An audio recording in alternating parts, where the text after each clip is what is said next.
Alors, j'avais fait ma première vidéo, mais elle n'est pas passée. Alors, je vais vous la refaire. J'ai une quinte de tout, comme un étouffement. C'est-à-dire qu'on joue avec moi pour pas que je parle. Mais moi, comme j'ai dit, je continuerai à parler.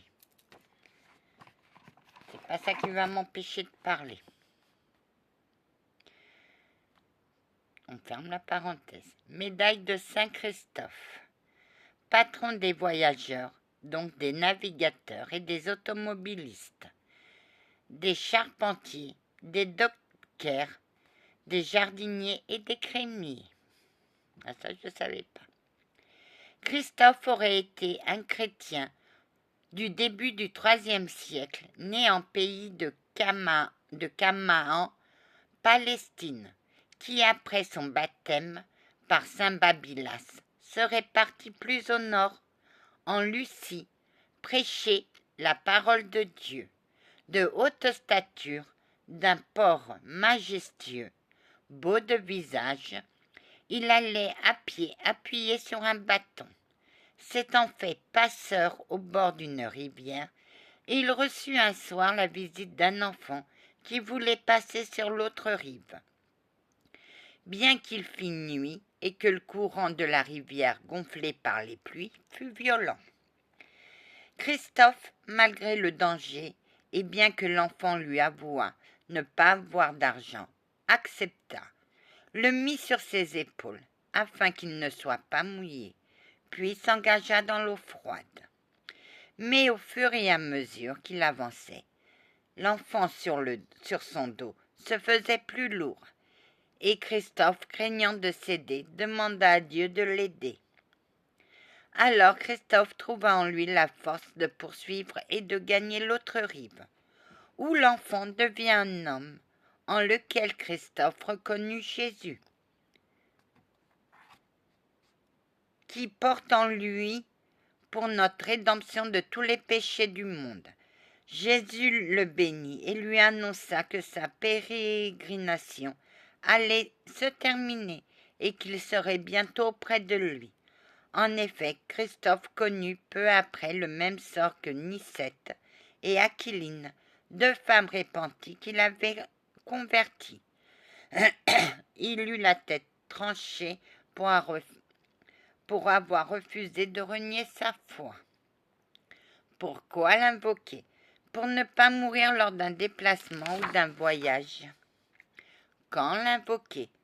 Avant le départ. Comment l'invoquer? Saint Christophe, toi qui fis passer les eaux tumultueuses à notre Seigneur Jésus-Christ, je mets en toi ma confiance. Avec toi, je passerai au-delà des monts, comme le passereau. Comme notre Seigneur Jésus-Christ en sécurité sur tes épaules, ô Saint Christophe, je traverserai la nuit à la lumière de Dieu, et les flèches de mes ennemis passeront au-dessus de moi, et le feu m'épargnera, et aucun mauvais courant ne me détournera. Bon Saint Christophe, guide-moi et protège-moi jusqu'au bout de ma route. Amen. Voilà l'histoire de Saint Christophe. On va passer maintenant à la médaille Saint-Denis. Fête le 9 octobre. Patron des hallebardiers et roi de France. Montjoie Saint-Denis était le cri de bataille des chevaliers lorsqu'ils partaient en guerre pour le roi de France, lequel, avant de partir en campagne, faisait bénir sa bannière à la basilique de Saint-Denis qui se trouve dans le 93, en région parisienne. Au IIIe siècle, malgré les persécutions, le christianisme s'implante en Gaule. Le pape envoie 7 évêques qui débarquent à Narbonne et se séparent afin d'aller prêcher la bonne parole dans des directions différentes. C'est à Denis, du prénom grec Dionysos, qu'il revient de monter le plus au nord. Il s'établit dans une île de la Seine, dans une petite bourgade appelée Lutèce. Lutèce est Paris. Aujourd'hui, l'île de la Cité à Paris. Grec de naissance, il entreprend de nombreuses conversions, établit un clergé et fait bâtir une chapelle à l'emplacement du temple de Jupiter, à l'endroit même où s'élèvera Notre-Dame de Paris. Il y a déjà plus de 20 ans qu'il travaille à répandre la lumière de l'Évangile lorsqu'éclate une nouvelle persécution au cours de laquelle les chrétiens de Gaulle, chassés des villes, sont obligés de se cacher dans les bois pour célébrer leur culte. Traduit devant le préfet de Gaulle, Denis comparait avec Éleuthère, un de ses prêtres, et Rustique son diacre. Après avoir avoué sa foi avec courage et subi le supplice du fouet, ils sont tous les trois la tête tranchée sur une colline voisine, celui de Mont-de-Mars. Son nom prendra celui des monts des martyrs, avant de devenir Montmartre. Leur corps ayant été jeté dans la Seine, Catulle, une femme pieuse, leur donna une sépulture au village de Catalacium, qui deviendra Saint-Denis plus tard. Les Parisiens, sur la suggestion de Sainte Geneviève, leur patronne, y dédieront une église à Saint-Denis. Celui qui fut le premier évêque, non loin de là, Dagobert Ier, le roi mérovingien, fondera en 629 une célèbre abbaye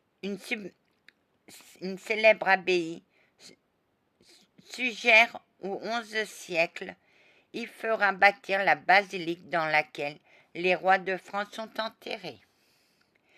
Selon la légende, Saint-Denis, après avoir eu la tête tranchée, la ramassa et soutenu par deux anges, se mit à marcher, portant sa tête serrée sur sa poitrine. Il s'écroula à l'endroit qu'il avait choisi pour sa sépulture, là où Sainte Catulle l'ensevelit. Pourquoi l'invoquer? Contre les maux de tête et la migraine. Quand l'invoquer? Le lundi et lors des crises de migraine. Comment l'invoquer? Saint-Denis, toi qui perdis la tête, mais ne perdis jamais la foi, prends pitié de moi et chasse de mon crâne ces démons qui me font souffrir. Sauve-moi du mal qui me persécute et délivre-moi. Comme toi tu délivras la Gaule des païens. Que ma tête devienne une claire cathédrale pour chanter les louanges du Seigneur.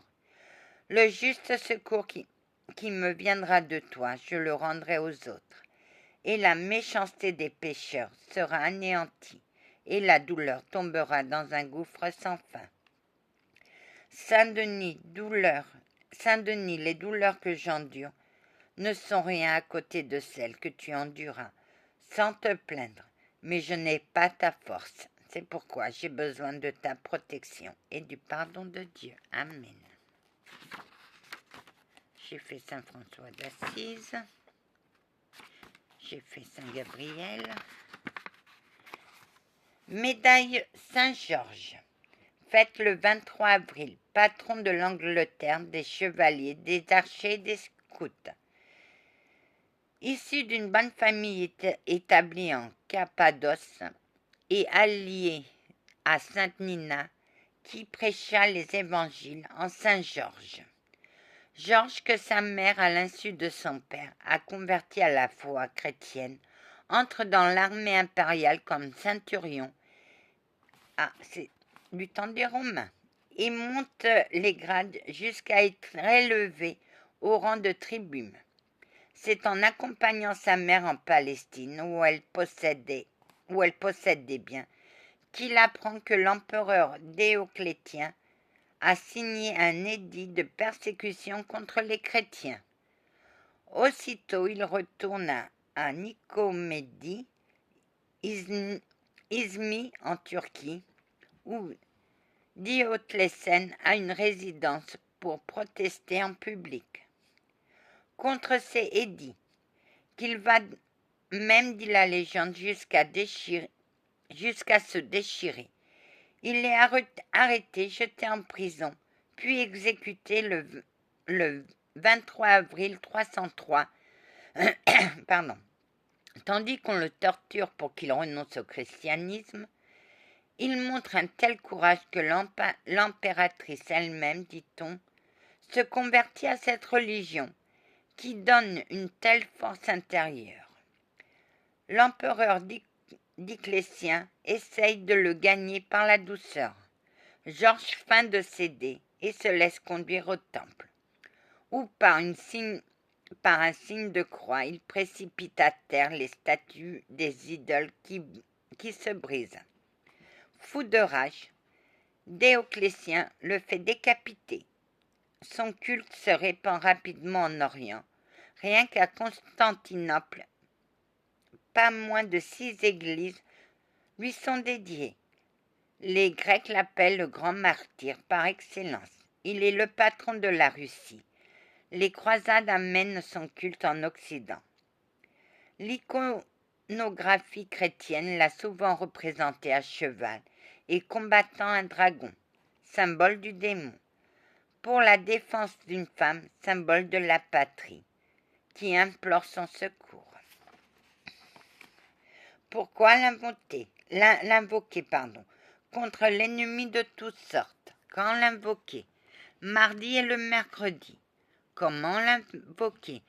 Vaillant Saint-Georges, toi qui n'avais ni peur des dragons, ni peur des bourreaux, donne-moi la force d'affronter et de vaincre ceux qui me veulent du mal. Ma cause est juste et sincère ma prière.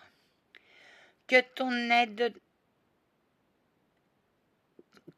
ton aide je sois préservé, vaillant Saint-Georges, de toute chute grave pour mon corps et pour mon âme, et que ton édifiant exemple me montre comment vaincre mes démons. Pardon.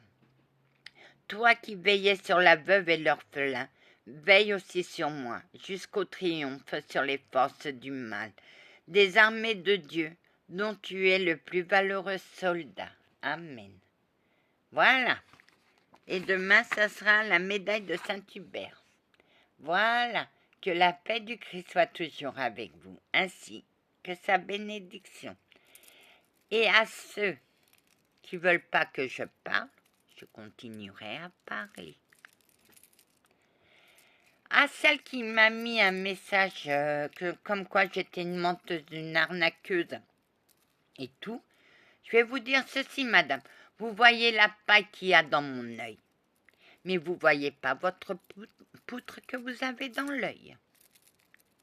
Ça, c'est mon mot de la fin. Allez en paix. Que la paix du Christ vous accompagne ainsi. Que sa bénédiction. Saint Benoît, vous avez quelque chose à dire? Que oui. Bravo. Effectivement, on a voulu te faire taire. Mais on ne me fait pas taire, moi. Allez, que la paix du Christ soit toujours avec vous, ainsi que sa bénédiction. Amen.